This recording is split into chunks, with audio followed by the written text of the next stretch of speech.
Olá, sejam bem-vindos a mais um podcast do Conselho Regional de Lisboa Pode Esclarecer. Continuamos a nossa conversa sobre filosofia, ética, metaverso e outras realidades afins com o Luís Bravo Martins e hoje iniciamos logo com, na sua opinião, Luís, qual a previsão associada ao metaverso e quais as suas consequências positivas e negativas? Primeira pergunta. Segunda pergunta, o mundo está preparado para acompanhar esta realidade e os seus desafios?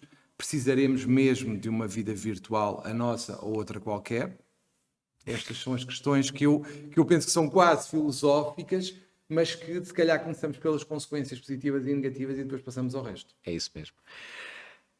Bom, eu peço para dizer que eu sou entusiasta do metaverso e, nesse sentido, eu acredito claramente que isto é uma oportunidade fantástica para conseguirmos aumentar e expandir o nosso potencial enquanto seres humanos.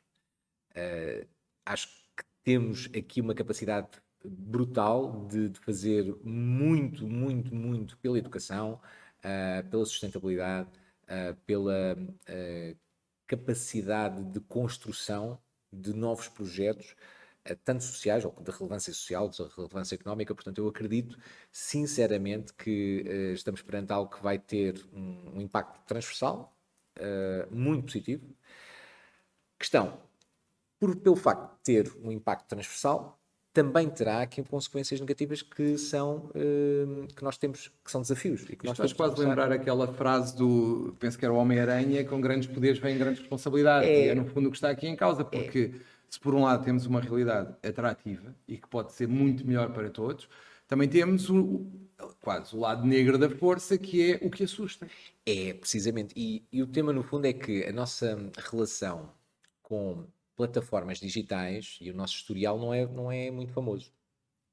Porque, por exemplo, com redes sociais, por exemplo, nós começámos a utilizar redes sociais, aliás, nós começámos já a assumir como utilizadores com o aparecimento das redes sociais, portanto, e nós não nos preocupámos muito com as consequências daquilo. Nós, no fundo, começámos a utilizar aquilo, entanto, era interessante, tinha uma série de mais-valias, da mesma forma também os motores de busca, e à medida que nós começámos a perceber que aquilo nos estava a cercear a democracia, que aquilo, no fundo, estava a criar fake news, que aquilo, no fundo, que era possível, no fundo, ter deepfakes, isso começou a fazer com que nós sentíssemos uma grande necessidade de criar regras. E invasão.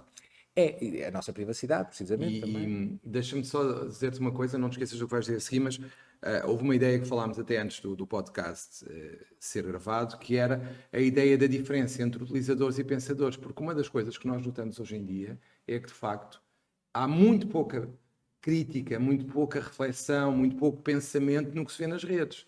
E, no fundo, isto é problemático e leva-nos ao que pensámos. Ou seja, só para situar aqui um bocado juridicamente tudo o que estamos a falar, nós tivemos, salvo erro, em 2018, a questão do RGPD, Regulamento Geral da Proteção de Dados, em que toda a gente estava muito preocupada com a utilização dos seus dados pessoais e toda a gente queria ir às grandes companhias, às grandes sociedades, às grandes empresas, como na altura as PTs, a Ótimos, a nós, o que fosse, para reclamar os seus dados e pedir correções. Mas hoje em dia temos invasões muito piores, muito mais graves, muito mais intrusivas, e parece que ninguém se preocupa, ou seja, passámos do 80 para o 8, em que de repente ninguém quer saber, toda a gente dá os dados e ninguém está preocupado com isso. Eu lembro-me de numa conferência sobre o RGPD ter dito que havia pessoas muito preocupadas com não quero os meus dados na base de dados da empresa X, mas depois era a primeira pessoa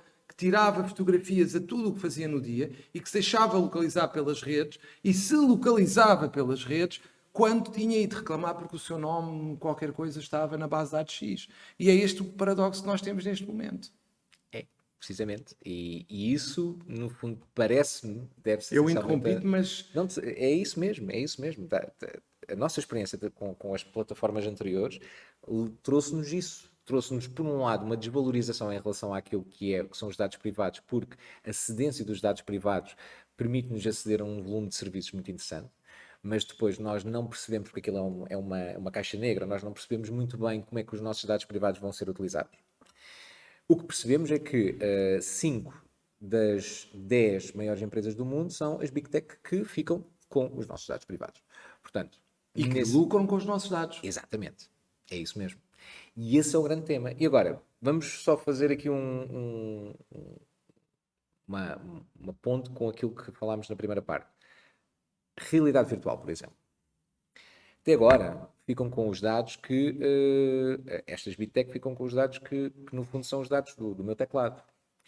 Em realidade virtual ficam com o meu eye tracking, ficam com o acompanhamento ocular, ficam com os meus gestos, ficam com a minha biometria, porque o RGPD protege os dados de identificação pessoal, mas não me protege em relação aos dados inferidos. Ou seja, uma plataforma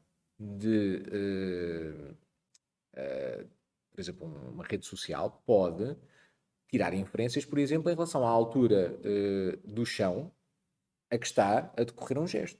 Claro. Portanto, e dessa forma ele já sabe a altura, ou ele já sabe a altura da pessoa. Claro. Isto tem relevância. Através, por exemplo, do gesto, ele consegue perceber qual é o tom da pele da pessoa. Isso já tem relevância. Ele expressamente não passou essa informação, mas é possível inferir essa informação.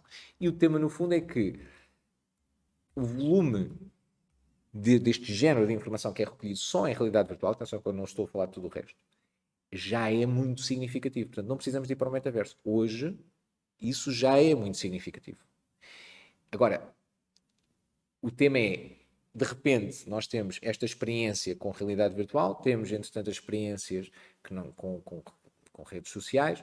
Por exemplo, em realidade aumentada, por exemplo, um dos temas que eu de forma recorrente destaco é a possibilidade de eu, em realidade aumentada, numa farmácia, ou onde quer que seja, numa escola, num templo religioso, eu posso colocar uma vending machine do que eu quiser. Em realidade aumentada, portanto. Sim, sim. Mas é como um site. Não é como um site. Porque em realidade aumentada, eu tenho a possibilidade de fazer uma exploração em 3D no espaço daquilo. E, novamente, mesmo sendo através de um telemóvel, eu estou a interagir com o objeto naquele espaço. Portanto, isso tem significado. E o problema aqui passa muito por aí. É que, de repente, o significado de nós tirarmos o digital do ecrã e colocarmos-lo diretamente na nossa realidade física é muito mais impactante para nós enquanto indivíduos e traz, no fundo, uma percepção muito diferente do mundo. Onde, de repente, o digital não é físico, mas o digital é, de facto, real. Faz parte da minha vida, faz parte da minha interação, faz parte das minhas memórias, é real. É partilhado, é real. E esse é um dos principais temas, acho eu, que nós vamos ter, dos principais desafios na criação do metaverso, porque nós não estamos preparados para isso. Nós não temos...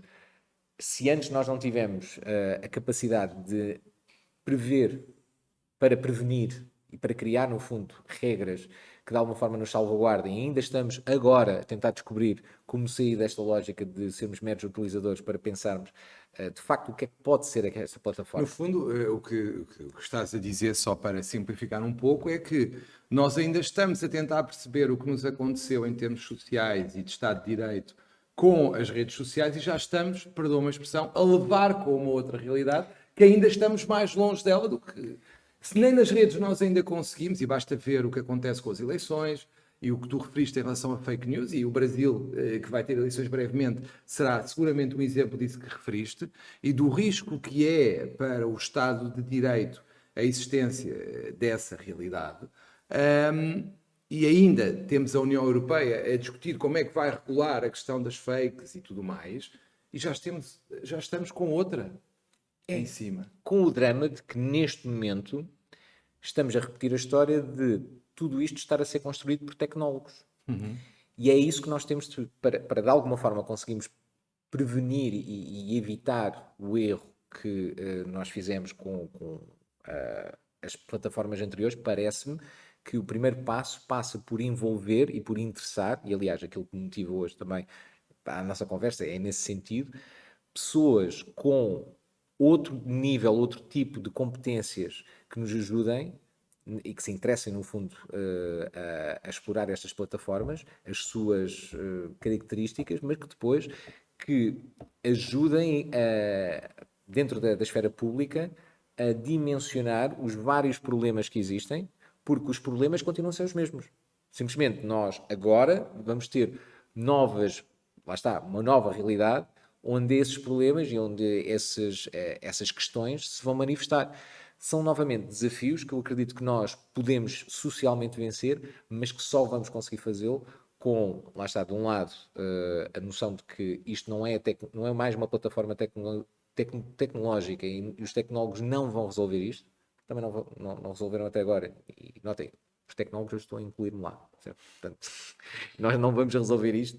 E em paralelo, acho que também é muito importante começarmos a deixar o conforto da utilização só por si e assumirmos que é necessário termos uma atitude responsável. Reflexiva. Sim, é isso mesmo, sobre a tecnologia em si e não só enquanto cidadãos, mas também enquanto pais, enquanto filhos, enquanto, enfim, pessoas numa comunidade, porque essa utilização responsável, acho eu, é que vai fazer com que nós consigamos gerar algum nível ou envisionar um nível diferente e as características necessárias para que estas plataformas, no fundo, consigam ser mais úteis para nós, No para o fundo, nosso crescimento. a grande conclusão, e voltaremos a isso mais à frente, mas para já só para arrumar ideias, a grande conclusão é que, tal como vamos ter que defender, a não ser que queremos o risco de o perder, como vamos ter que defender o Estado de Direito Democrático das redes sociais e das fakes e tudo mais, também vamos ter que começar a pensar e a agir relativamente à defesa da própria sociedade em relação ao que aí vem. Sim, porque estamos a falar de uma realidade diferente, estamos a falar de uma alteração de atitudes individuais e isso tem necessariamente um reflexo muito grande, porque são alterações a nível global, naquilo que é o entendimento do que é um indivíduo, do que é um grupo de indivíduos, do que é o outro, do que No é fundo, é a o própria projeto sociedade que público. está em jogo. É da mesma forma que, por exemplo, se me dissessem há 20 anos, Luís, tu daqui a 20 anos vais viver num mundo em que as pessoas vão andar na rua a olhar para a mão enquanto andam e ninguém, entanto, vai estar a falar nos transportes públicos e onde as pessoas vão estar a comunicar essencialmente através de ecrãs. Eu diria, bom, isto não é uma sociedade que eu quero, pá, eu vou tentar de alguma forma. Não acredito muito nisso, mas é onde nós estamos. É onde nós estamos. É onde nós estamos. E a pandemia acelerou esse processo. Exatamente. A pandemia contribuiu ainda mais para o isolamento social das pessoas e cada vez mais as pessoas têm dificuldade em falar, é um facto. É, o outro.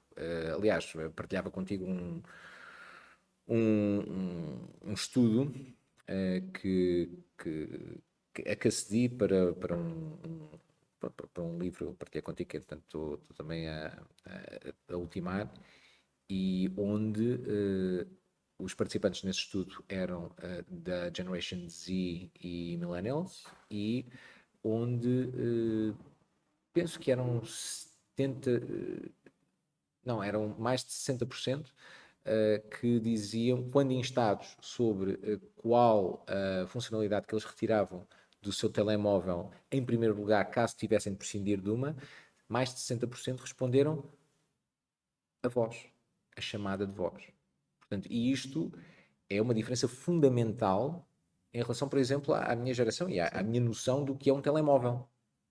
Portanto, para eles, um telemóvel, a última coisa para que eles, no fundo, utilizam o telemóvel é para falar. E isto é um nível de percepção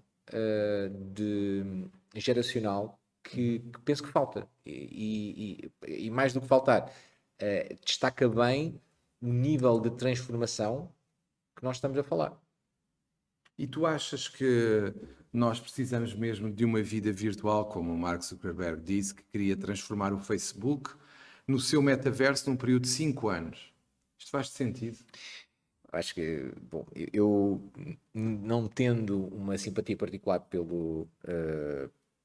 pela meta e pela Sim, mas aqui pessoa não em estamos a si, discutir a meta, estamos exato, a discutir o conceito. mas Não? gostava sim, mas gostava de dar-lhe, de deixar no fundo uma congratulação pela visão e pela capacidade que Mark Zuckerberg e a equipa do Facebook e da Meta têm de, sendo uma das maiores Big Tech a nível mundial, de repente pensar em retransformar tudo, colocar tudo em causa, por uma visão. Portanto, e isto é claramente a dinâmica de um empreendedor e uma visão de startup continuada, portanto, nesse sentido é inspirador. A visão é de metaverso da Meta. Não, é uma visão um pouco enviesada, porque se estamos a falar e uma das características do metaverso é o facto de ser aberto, de ser interoperável. No caso da Meta, a visão deles é: vamos criar, entanto, aqui o nosso jardim, portanto, e as coisas ocorrem aqui. E novamente, tudo bem. O tema passa muito por aquilo que se pretende replicar lá dentro. O que é que nós vemos hoje como negócios da Meta? WhatsApp, Facebook, Instagram, portanto estamos a falar em redes sociais e em ferramentas de comunicação. Vamos precisar, eu acredito que não se trata de precisar da mesma forma que se perguntasses há 10 anos, então a malta vai precisar do WhatsApp. Epá, já temos ferramentas de messaging.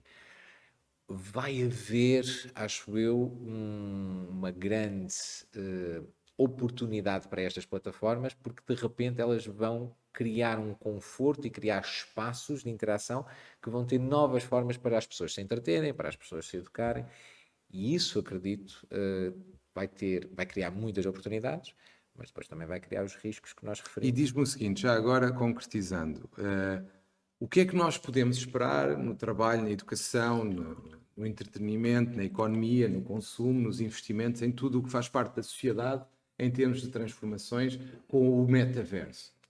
O que é que isto vai... Só exemplos, não é preciso... Por exemplo, pegamos só no trabalho e na educação, não vale a pena... Só o trabalho e na educação, que mudanças é que poderemos vir a ter? Há dois elementos muito grandes de transformação, vamos dizer assim, no metaverso, ou com o metaverso. Um primeiro, que é o nível de dados que estamos a falar. Isso vai transformar todos os mercados.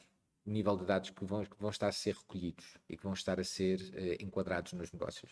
Isso vai ser uma coisa muito, muito, muito transformadora. Uma segunda, o facto de nós estarmos cada vez mais a falar de abordagens, não é cada vez mais, vamos estar a falar essencialmente sempre de abordagens digital, ou seja, não vamos estar a falar mais ou separar o digital do físico. Isso não vai fazer sentido. Os conteúdos vão passar a ser espacializados, vão passar a estar disponíveis num determinado espaço ou permitir, no fundo, que possam ser visitados em salas e em mundos de realidade virtual. Portanto, eu acredito que esses vão ser as duas principais características, declinando, por exemplo, para a área da educação. O facto de eu ter a possibilidade de enviar cópias digitais em 3D de ventoinhas e de equipamentos altamente sofisticados ou novos equipamentos, para uma equipa de manutenção antes do equipamento ser expedido para lá, pode permitir que essa equipa de manutenção, por exemplo, no âmbito de uma empresa, consiga aprender a fazer a manutenção e aprender os novos processos antes do equipamento chegar. E quando, entanto, o equipamento chegar, já sabem montar, já sabem manter tudo isso. Isto é uma aceleração pequenina. Quando nós estamos a falar, por exemplo, de capacitar num país em desenvolvimento toda uma equipa, nova equipa de manutenção naquele equipamento, mas sem o equipamento, isto vai ser muito interessante, porque de repente muda um bocadinho o paradigma e de repente tu consegues, através dessas imagens, tipicamente diz hologramas, não é bem, mas pronto, de alguma forma essas representações gráficas em 3D quando elas permitirem, no fundo, que comunidades possam aceder e interagir com equipamentos apenas carregando num botão, isso vai fazer muita diferença. Em termos educativos, da mesma forma também em termos educativos, a possibilidade de eu colocar óculos e estou dentro de um contexto. Por exemplo, o facto de eu estar numa fábrica, o facto de eu estar num call center, o facto de eu estar numa determinada situação. Ou seja, essa lógica de imersão, por exemplo, em que a realidade virtual nos traz, hoje já é também alavancada em vários ambientes formativos. Quando, entanto, nós estivemos a falar neste contexto, ou num contexto educativo mais continuado, naturalmente eu acredito que vais ter currículos, inclusivamente, de algumas cadeiras que vão passar para este tipo de ambientes e que vão ter, entanto, uma característica digital, ou seja, tanto física como também digital. Falavas em relação ao posto de trabalho também, o facto de eu poder transportar o meu posto de trabalho hoje com o meu tablet ou com o meu com o PC, já de si é uma liberdade muito grande. O facto de eu poder, mas ainda assim é um ecrã, não é mais do que isso. O facto de eu, através do óculos de realidade virtual, baixar os ecrãs que eu quiser, falar com quem eu quiser, de uma forma com comunicação verbal e não verbal, com um nível de presença, vai fazer muita diferença. Da mesma forma, por exemplo, acho que agora juntando outros temas que no fundo se ligam um bocadinho com o IoT, com a sensorização, por exemplo, carros. Carros autónomos, portanto, que será uma realidade daqui talvez a 10 anos, vamos dizer assim, realidade comum. O que é que isso no fundo pode permitir? Pode permitir que os próprios carros tenham apps, essas apps no fundo permitam, por exemplo, que as janelas de alguma forma sejam substituídas por uma experiência em 360, portanto, de um determinado ambiente, e de repente os próprios carros podem, no fundo, ser centros de reunião que vão pegar as pessoas, deixar as pessoas, e são salas de reunião móveis, onde inclusivamente podem estar presentes pessoas fisicamente, podem estar presentes pessoas Como já acontece com o Zoom, por exemplo. remotamente, exatamente, mas em 3D e de uma forma novamente enquadrada dentro de um contexto que não é o Sim. contexto puramente físico. Por exemplo, já percebi que o passo parece ser demasiado grande, a menos que consigamos de alguma forma regulamentar toda esta situação, e isso é fundamental, mas, por exemplo, se calhar, até em relação às questões que temos vindo a falar, que exemplos é que nós poderemos dar para esclarecer a forma como o metaverso pode ser mal utilizado, e as consequências que pode trazer para a sociedade? Mas se calhar vamos deixar esta questão para o terceiro episódio do nosso podcast sobre metaverso, que espero que continuem a assistir. Muito obrigado e até lá.